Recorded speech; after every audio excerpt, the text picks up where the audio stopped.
Audit internal, pengendalian investasi lembaga keuangan syariah. Pengertian audit internal, yaitu suatu pemeriksaan yang dilakukan oleh bagian internal audit perusahaan, baik itu terhadap laporan keuangan serta catatan akuntansi dalam perusahaan ataupun ketaatan terhadap kebijakan manajemen puncak yang telah ditentukan, dan ketaatan terhadap kekuatan manajemen puncak yang telah ditentukan, serta ketaatan terhadap peraturan pemerintah dan ketentuan ikatan profesi yang berlaku. Tujuan audit internal. Terdapat dua pendapat mengenai tujuan audit internal, yaitu pendapat yang pertama menurut Tugiman. Menurut Tugiman, tujuan audit internal yaitu membantu para anggota organisasi dalam melaksanakan suatu tanggung jawab secara efektif. Yang kedua, menurut Agus, tujuan audit internal yaitu membantu semua pimpinan perusahaan pada manajemen dalam melaksanakan tanggung jawab serta analisis, penilaian, saran, serta komentar tentang kegiatan yang sedang diperiksa. Fungsi, wewenang, tanggung jawab, dan kedudukan audit internal. Fungsi audit internal yaitu sebagai alat bantu manajemen dalam menilai keefisienan serta keefektifan dalam pelaksanaan struktur pengendalian internal perusahaan. Wewenang dan tanggung jawab audit internal. Dalam wewenangnya, audit internal harus dapat memberikan suatu keleluasaan terhadap audit internal agar dapat melakukan audit terhadap catatan, hak milik, aktivitas yang sedang berjalan, serta terhadap pegawai badan usaha. Kedudukan audit internal. Di sini saya akan menjelaskan dua kedudukan audit internal, yaitu: 1. Bagian audit internal berada di bawah Direktur Keuangan, yaitu sejajar dengan keuangan dan akuntansi yang sepenuhnya bertanggung jawab pada Direktur Keuangan.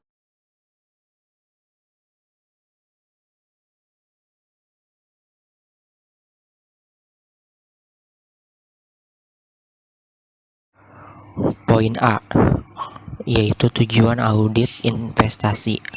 Tujuan audit siklus investasi adalah memperoleh bukti tentang asersi signifikan yang berkaitan dengan transaksi dan saldo siklus investasi.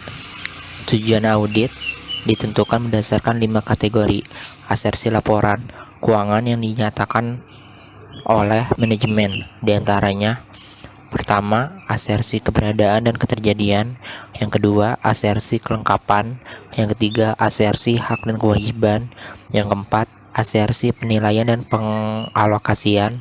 Yang kelima, asersi laporan dan pengungkapan. Kemudian ada poin B, pertimbangan rencana audit investasi.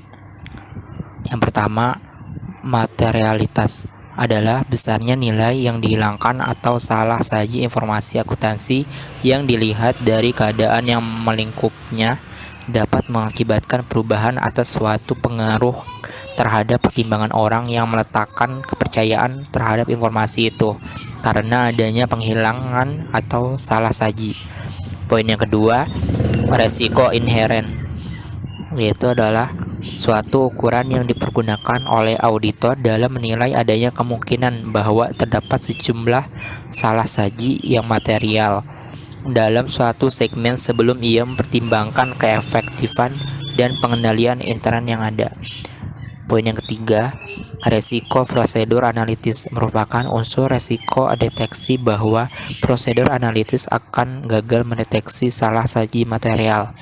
Yang poin keempat, resiko pengendalian merupakan ukuran yang digunakan oleh auditor untuk menilai adanya kemungkinan bahwa terdapat sejumlah salah saji material yang melebihi nilai salah saji yang masih dapat ditoleransi atas segmen tertentu.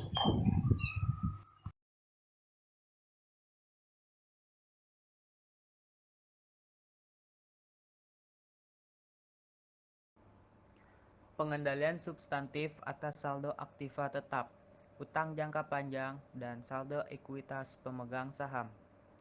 Tujuan pengujian substantif terhadap saldo aktiva tetap, yaitu 1. Memperoleh keyakinan tentang keandalan catatan akuntansi yang dengan aktiva tetap. Yang kedua, membuktikan keberadaan aktiva tetap dan terjadinya transaksi yang berkaitan dengan aktiva tetap yang dicantumkan di neraca. Yang ketiga, membuktikan hak kepemilikan klien atas aktiva tetap yang dicantumkan di neraca. Yang keempat, membuktikan kewajaran penilaian aktiva tetap yang dicantumkan di neraca. Yang kelima, membuktikan kewajaran penyajian dan pengungkapan aktiva tetap di neraca. Utang jangka panjang. Pertama, pengertian utang jangka panjang. Yang kedua, utang jangka panjang yaitu suatu kewajiban yang harus dibayar dan dilunasi dalam tempo waktu yang relatif lama, yaitu bisa mencapai sekitar 1 tahun. Yang ketiga, tujuan utang jangka panjang, yaitu dalam hal ini utang jangka panjang bertujuan untuk dapat memperkuat posisi modal perusahaan, yang dimana dapat meningkatkan jumlah aset perusahaan baik dalam bentuk properti, investasi, dan peralatan. Tujuan pengujian substantif terhadap ekuitas pemegang saham, yaitu 1. Memperoleh keyakinan tentang keandalan catatan akuntansi yang bersangkutan dengan ekuitas pemegang saham. Yang kedua, membuktikan bahwa saldo modal saham mencerminkan kepentingan pemegang saham yang ada pada tanggal neraca dan mencerminkan keterjadian transaksi yang berkaitan dengan ekuitas pemegang saham selama tahun yang diaudit. Yang ketiga, membuktikan kelengkapan transaksi yang dicatat selama tahun diaudit dan kelengkapan saldo ekuitas pemegang saham yang disajikan dalam neraca. Yang keempat, membuktikan bahwa saldo ekuitas pemegang saham yang dicantumkan di neraca merupakan klaim pemilik terhadap aktiva entitas. Yang kelima, membuktikan kewajaran penilaian ekuitas pemegang saham yang dicantumkan di neraca.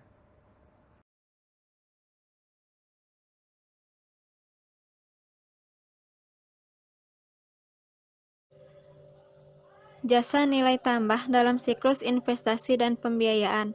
Pertama, auditor juga dapat memberikan dua jasa bernilai tambah yang penting. Auditor dapat mengevaluasi seberapa efektif entitas telah memanfaatkan aktivanya untuk menghasilkan penjualan, laba, dana arus kas, serta mencapai tujuan entitas itu. Kedua, auditor kemudian dapat memberikan jasa independen dengan mengevaluasi aktiva investasi yang direncanakan entitas itu dan menentukan apakah langkah-langkah yang direncanakan dapat menjadi pendukung yang penting untuk mencapai sasarannya. Akuntan publik dapat memberikan nasihat kepada klien tentang bagaimana biaya investasi yang penting. Banyak kantor akuntan bertindak sebagai falar dalam membimbing sebuah perusahaan melakukan merger dan akuisisi.